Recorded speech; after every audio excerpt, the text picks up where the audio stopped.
Dimulai dari ambruknya citra mahkamah yang tak bisa dilepaskan dari putusan mengubah aturan syarat pencalonan presiden dan wakil presiden dengan menambahkan klausul bahwa untuk menjadi capres atau cawapres, seseorang pernah dipilih dalam sebuah pemilu. Sehingga putusan MK itu meloloskan Wali Kota Solo Gibran Rakabuming Raka sebagai calon wapres. Putusan MK itu sudah final dan mengikat dan fakta politik serta tercatat sejarah Republik.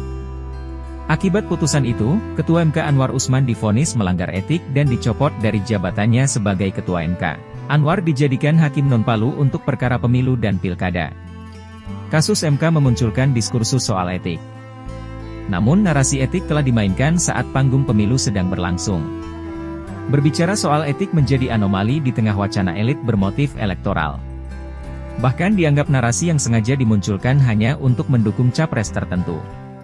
Kondisi politik telah terjadi kemunafikan. Kebohongan yang menjadi pelanggaran etik sudah menjadi strategi perjuangan untuk bertahan atau menuju kekuasaan. Setelah putusan MK-MK yang menjadi pertaruhan marwah Mahkamah Konstitusi, kini muncul keputusan pelanggaran etik oleh Ketua KPU Hashim Asyari. Dewan Kehormatan Penyelenggara Pemilu menjatuhkan sanksi peringatan keras terakhir kepada Hashim, karena dinilai melanggar kode etik. Yaitu memproses pendaftaran Gibran Rakabuming Raka sebagai calon wakil presiden, tanpa mengubah syarat usia minimum capres-cawapres pada Peraturan KPU Nomor 19 Tahun 2023, sesuai putusan Mahkamah Konstitusi Nomor 90. PU 21 Tahun 2023. Selain itu, DKPP menjatuhkan sanksi peringatan keras kepada 6 komisioner KPU, yakni August Melas, Betty Epsilo Idroos, Muhammad Afifuddin, Yulianto Sudrajat, Parsadaan Harahap, dan Idam Holik. Menurut DKPP, KPU seharusnya segera melakukan konsultasi dengan Dewan Perwakilan Rakyat dan pemerintah pasca putusan MK Nomor 90. PU 21 Tahun 2023. Ini diperlukan agar Peraturan KPU Nomor 19 Tahun 2023 selaku aturan teknis Pilpres bisa segera direvisi akibat dampak putusan MK.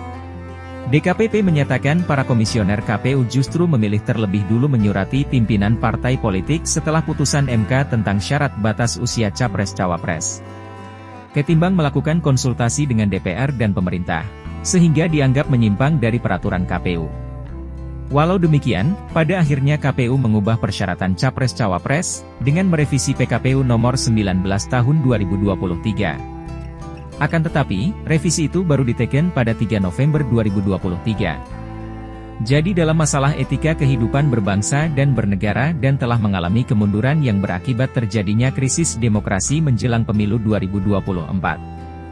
Mestinya TAP MPR sebagai hasil refleksi bangsa pada tahun 2001, menjadi tempat bercermin dalam kelanjutan demokrasi. Seharusnya, dilakukan introspeksi nasional dengan menjadi budaya malu untuk melanggar etik. Dalam etika politik dan pemerintahan, setiap pejabat dan elit politik untuk bersikap jujur, amanah, sportif, siap melayani, berjiwa besar, memiliki keteladanan, rendah hati, dan siap mundur dari jabatan politik apabila terbukti melakukan kesalahan dan secara moral kebijakannya bertentangan dengan hukum dan rasa keadilan masyarakat.